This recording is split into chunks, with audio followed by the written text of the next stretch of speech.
Hello and welcome to this episode of Grant Thornton's In Conversation With podcast. I'm Richard Waite, People and Culture Director at the firm, and I'm really passionate about early careers and trainee recruitment as it's where I started my career with the firm back in 2010. I'm joined today by Sophie and Jon, and we're going to be talking about transitioning into the working world and professional environments. But first of all, let's get started with some intros. Sophie, I'll come to you first. So I also joined in 2010, Richard. I joined as a trainee in the financial services audit team in London, and I've worked my way through qualification and I'm now a senior manager. Great. Jon. Hi Richard, thanks for having me. I'm Jon Roden, I'm a partner in advisory. I work out at the Birmingham office. I've been in professional services for about 20 years now and been at Grant Thornton for just over 8 years. Brill. Well, thank you to you both for coming along today and talking about your own experiences of working in a professional environment. We're here today in our London office, and what we hear from our candidates and our trainees is that when they come in for an interview, it might be the first time they've been in a large corporate office environment, or when they come for their first day, the first amount of any significant time they're spending in an environment like this. So I think the insights that we'll get from the two of you today will be super helpful for those joining. But first of all, let's get started with some easy questions. So have you got 3 words that can describe your career at Grant Thornton to date and the 3 skills that you have that make you really great at your jobs? Sophie? Okay, so 3 words. I think definitely dynamic, challenging and rewarding would be my 3 words to describe my career. And then my 3 skills, I think organised, being adaptable to change and good, strong communication. Sorry, that wasn't one word, that was... Great. Jon? So my 3 words would be variety. I'd also have challenging, but I'd also have fun. I'd say I'm very calm. I'd also say resilient, and I'd say being self-aware. Great. Sophie, if you think back to when you first joined as a school leaver and that transition from school to the working environment and joining a professional services organisation the size of Grant Thornton, what did that feel like back then? I think scary, to be honest. I felt very young. I was a school leaver, so I'd done a year post-school, so I was only 19 when I first walked through the doors in London. Everyone's a lot older than you, it's a big place, there's lots of people to get to know, you're building your network, you're learning your job, studying at the same time. I think the whole thing can be quite overwhelming, really, but a good challenge ahead. And how did you make that adjustment so successfully, clearly? Definitely by building your network early, by knowing who to go to. I think Grant Thornton is a very people place, so it's very easy to start feeling comfortable as long as you're making effort to go and get to know everyone and get the support that you need. It's important, isn't it, that you don't expect to have it all perfect on day one. I think you go into an organisation, you want to make a great start, and then you expect everything to go absolutely perfectly. But the reality is, it's just a place to go and work. You shouldn't expect to get everything absolutely right on your first day. So just expect to have that. Everything is going to be a bit of a challenge to get that right first time around. Would be quite high expectations. So just try and ease into it, I think. And what do you think, Jon, is the most important thing in those first few weeks and few months when our new associates are joining, thinking about your experience and the people that you see joining the firm now? What do you think makes the biggest difference? I think understand that there are lots of people around that are really, really experienced, have been through some of the experiences that you have, and don't be afraid to ask for help. I think that's one of the things that I would do differently. I think, wanting to show that resilience, wanting to show people that I could get things done on my own, perhaps made me a little bit hesitant to actually put my hand up and say, do you know what, I don't know how this works, or I'm struggling with this, can you come and help me? And I think just making sure that you're comfortable with going to other people that aren't expecting you to get it all right on the first go. Just be comfortable in doing that, and I think that'll be a really good help. Great. And Sophie, you're a people manager now of new associates in the firm and really involved in the recruitment that we do of new associates joining your team. Thinking about those who've joined your team who've been really successful when they first joined, what is it that they do in that first 3, 6, 9 weeks to help them settle in? Yeah, I think it's the willingness to learn, and it's the attitude, that can-do attitude, where they come in, they want to be part of the teams, they want to help, they put their hands up for new experiences. And I think for me, definitely, and you can see it in our trainees, the more you put yourself outside of your comfort zone, that's the area that you learn and develop in. So it's really encouraging people to make themselves feel uncomfortable, because that's how they grow. And Jon, you said that you've been in professional services for around 20 years now, so I'm guessing the world of work has changed quite a lot from when you were first joining an organisation like Grant Thornton to what it's like today. And particularly over the last 3, 4, 5 years, we've seen lots and lots of change in terms of the way that we work. What have you noticed, and is it easier for new associates joining now, tougher, new things that they've got to navigate than when you were first starting out? Yeah, I think they're just different challenges, Richard, because I think when I look back at, I am old, 20 years ago when I was starting my career, the work environment was a lot more formal. There was a lot more kind of rigidness about the working environment, the way that you dress, the way that you interacted with people. It was just a lot more formal. I think what you find now when you walk into Grant Thornton is everything's a little bit more relaxed. The setting that we have inside the offices is meant to make you feel a little bit more relaxed. It's meant to be a bit more social, a bit more collaborative. So our office spaces, everybody sits together. When I first started, you'd have the partners in the offices at the end. Everybody would have their own desk with a telephone on it. We don't have that anymore. People roam around the office. You're meant to go and speak to your peers and have conversations. So it's all set up to be a little bit more informal. And I think the other obvious one really for me is flexibility. When I started work, it was almost as if, right, we take the register at 9 o'clock and then we take it again at 6 o'clock. You have your half an hour for lunch and that's how your day was structured. Of course, now the way that we work, we'd like to think that we're quite appreciative of people's lives outside of work. Obviously, people might have caring responsibilities, children responsibilities. And clearly since the pandemic, the way that we work has changed quite a lot. So it's not as rigid as it used to be. And I think also the way that we communicate is just completely different. I'm not saying the internet was a new thing when I first started, but it was definitely, we didn't have the benefit of Teams, which I think, we've made the most of that. I think, we can communicate quite easily on the end of computers. But ultimately, we are a people business, and that can go too far the other way, I think, sometimes. And there is a lot to be said for getting in front of people, having conversations like the one that we're having now. So I think it's just getting that balance right. I think it's such a good point, isn't it, around kind of there are fewer rules now, but what often that means is that we rely on our judgment and our experience to figure out what we do, how we do it, when we come into an office, when we don't come into an office. I guess, Sophie, for associates working in your team trying to navigate hybrid working and our how we work framework, what do you think a sensible balance looks like in terms of time spent at college, time spent at clients, time spent in an office versus at home? Yeah, so college is structured in a way that our associates will be out for several weeks at a time for study, they'll be back in for work, and then they'll go back out for a revision phase. But obviously you need to keep that revision piece up when you're at home in between. In terms of office versus home versus client side, we're client delivery at the end of the day, so we do need to be working with our clients face to face with them, understanding the challenges that they face. So we are looking for people to spend sort of 3 days a week with their teams. That's when you learn the most, really. That's when you're learning off those that have been here for longer and are more experienced and passing that knowledge down to you. So hybrid working is great, and obviously, like Jon said, it gives us the chance to pick up from school and go to kids' swimming lessons and all that kind of thing, but we do also need to make sure we're with our teams. I think that's a really, really good point, actually, because I think whilst flexibility, having a bit of variety in your day job is a really good thing, ultimately this is a professional organisation, so I guess the payoff for having that flexibility is, it is a hard working environment, it is a high performance environment, so just because that flexibility is given, the expectation is still there around client delivery and being at the top of your game every day.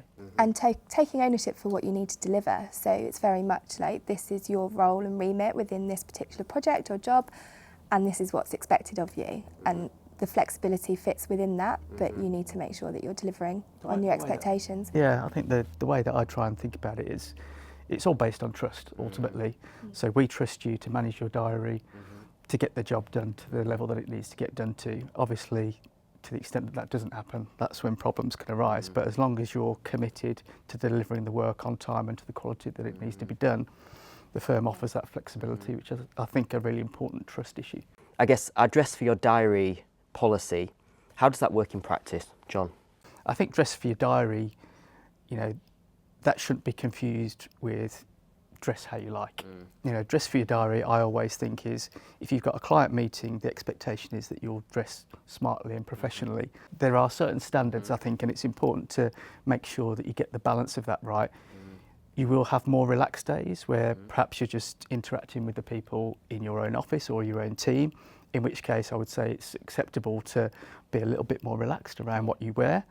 But it's important to get that balance right. I think also as a trainee you don't always know your diary, so you could turn up to the office and a partner will say, oh, who wants to join me for this meeting? So you could end up on client site without knowing that that was in your diary at the beginning of the day. I think the other thing to touch upon is Teams calls. Obviously working from home, you're still at work and you can still be on the call to a client, so you still need to dress appropriately if you're working from home as well. Going out to client for the first time can be daunting, exciting, but do you remember your first client assignment and what that felt like? And any advice for those who might be joining shortly about what they can do to prepare for when they're out on client sites or client meetings for the first time? I would say always take a pen and paper. If you're not sure, write it down because someone will help you eventually.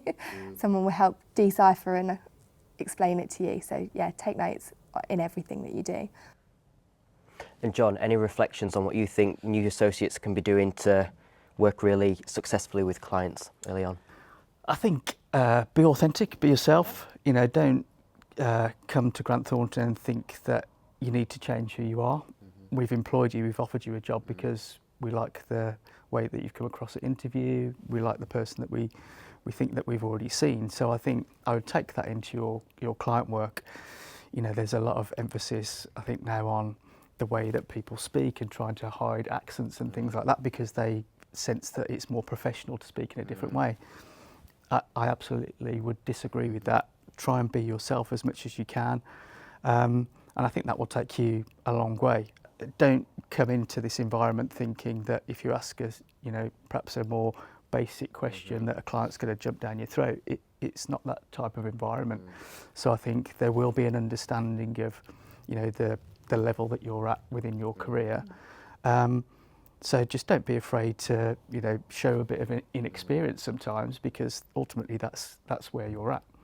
And thinking about the point that you made around kind of building your network and having those people that you can tap into, ask questions, have there been people in either of your careers, maybe at those earlier stages, where they've been really pivotal in helping you navigate things, understand how things work, answering those questions that you might have that have then been super helpful as you progressed through the firm? I think that's always been the managers and the partners within the team. I think actually the people in your team who, like Jon had said, have done what you did.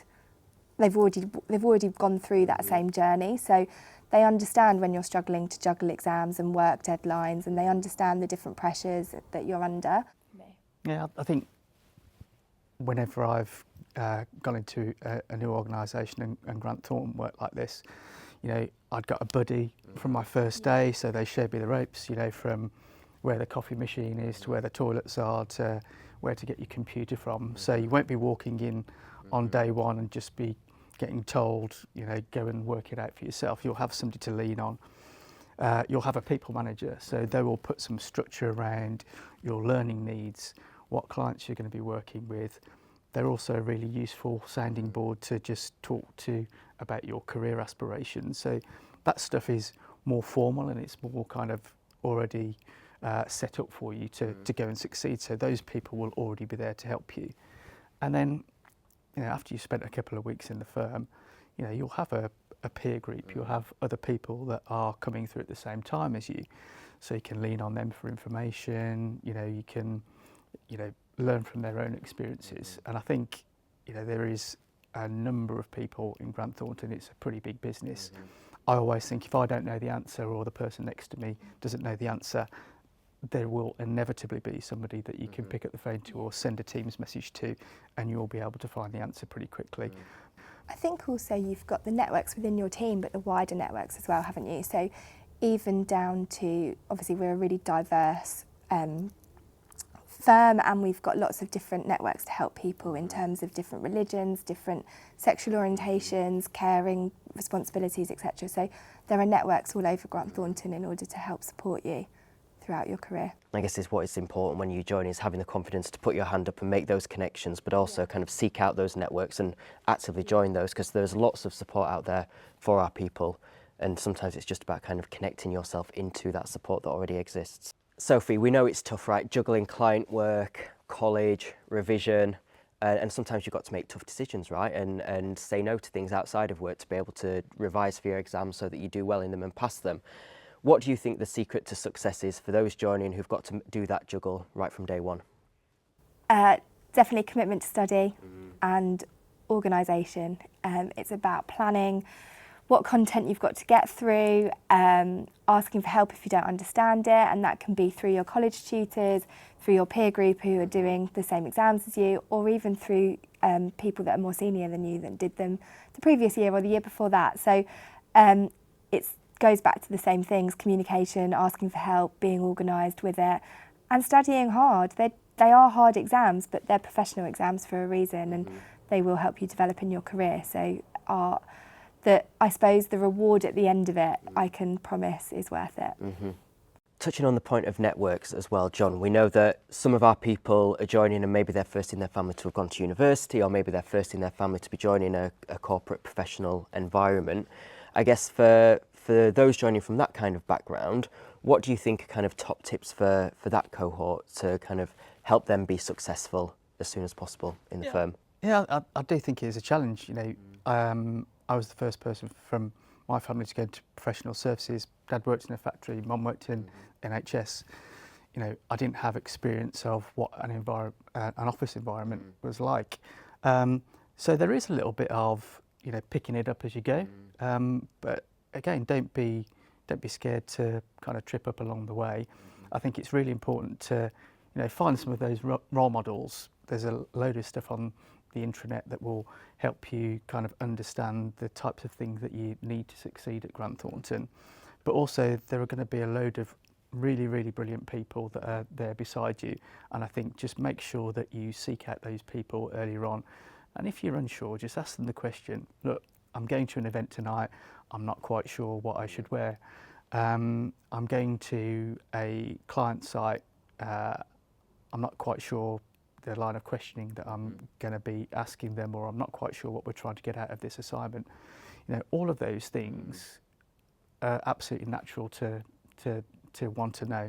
And I think just make sure that your people manager is there for support, your buddy, and then as you build up that network, just lean on those people, because the support is there. There's not an expectation that you're going to get it right straight away. And I think just relax and try and be yourself. One of my favourite questions is like, what do you know now that you wish you'd known then? And kind of one of the things that sticks in my mind when I first joined my first job out of university is kind of I'd been used to kind of like going out for pizza with my mates and going to the student union for lunch, where your food got brought from the kitchen, you all just got stuck straight into it, and then being out with clients, being out with colleagues, kind of being polite and wait until everybody's food came before you all got stuck in, and just things like that you not had to think about when you were a student, that all of a sudden were kind of quite important to how we do business and build those networks.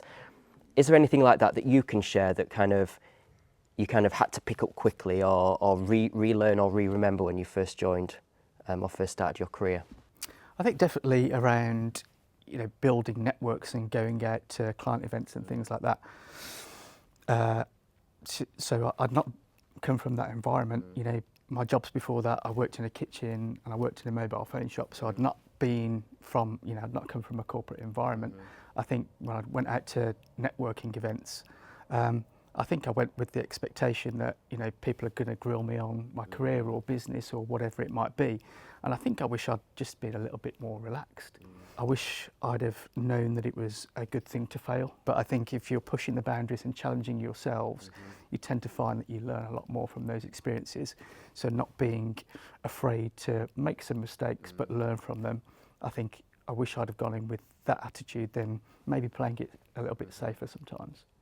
Sophie? I think you took the words out of my mouth. That was what I was going to say. I think you go through school and university, don't you, and you're taught the whole way to get it right, and then you suddenly go into the world of work and you're not going to get it right every time. It is a learning journey and it is okay to get it wrong. But I think the main thing is, because it's okay, you need to communicate that and you need to ask for help. You need to have the managers, have the directors and partners support you through that journey. We're there to deliver to clients, so you can't hide behind and sort of think, oh, I've got it wrong, I can't go and speak to someone, there's going to be a delay, someone's going to get upset, whatever it might be. You need to communicate so that people can support you. So final question for you both. We've talked about the importance of building networks, both kind of within your peer group, within the firm, and I guess with clients as well. But what are the top tips for young people, associates joining, who for the first time might have had to think about how they build their network? What do they need to do to kind of get that off to a great start? I'm always a bit apprehensive around going into networking environments. It's a big part of my job, but it's always difficult to go and meet new people. I think when I first started out, I found it really useful to go along with other people. So you're not going to events on your own. You can ask them to introduce you to other people, to start some conversations. But I think accept that it's going to be a little bit scary, a little bit out of your comfort zone, and just get that kind of understood before you start. But also, it's just a conversation. You know, you're just going to have a chat with somebody. I would maybe do a little bit of background on the type of event that you're going to. Maybe there's some specific subject matter or a sector that you're going to talk about, or that environment is particularly attended by a certain set of people, lawyers, you know, accountants, whoever it might be. Just do a little bit of background, so you've got maybe one or two things that you can just bring into the conversation, so that, you know, you've got a bit of a comfort blanket, so you're never really kind of struggling for that conversation. But again, back to the previous point around authenticity, I think just go and be yourself. That goes a long way in my view. I think as long as you're true to yourself and you're just coming across in a natural way, I think that's as much as anybody can ask from you. And LinkedIn is your friend. LinkedIn is your friend. You can get a lot of information around a lot of different organisations and people from just doing a little bit of internet research. That can go a long way. And I'd also say follow up. So once, you know, if we've met at a networking event, next day, ping them a note on LinkedIn or whatever, and just make sure that they know who you are. They'll remember your name next time around, so that when you get to that next event, they'll remember you, and that conversation just becomes a little bit more natural and a little bit easier. Sophie, any top tips? Any top tips? I think remember your network is always bigger than you think it is. I think when you're thinking about who to go to for support, and actually there will have been people from school, from university, friends, parents, etc. that have gone into similar careers. So there are other people outside of the world of work that you can go to for support too. So remembering or being aware of the actual size of your network.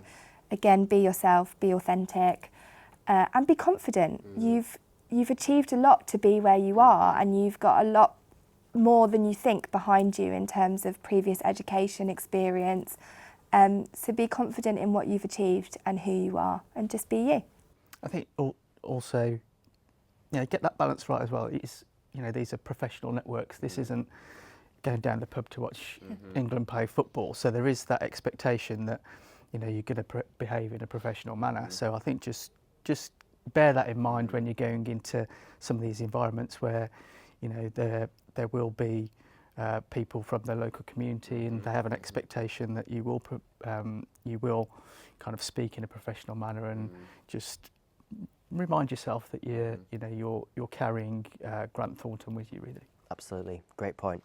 Well, thank you to you both for joining me today. It's been really insightful talking to you, and I'm sure this time next year our new associates might be bumping into you in the lift and thanking you for the great advice that you've given today. Thank you so much for joining us on today's episode of Grant Thornton's In Conversation With podcast, and we look forward to you joining a future episode.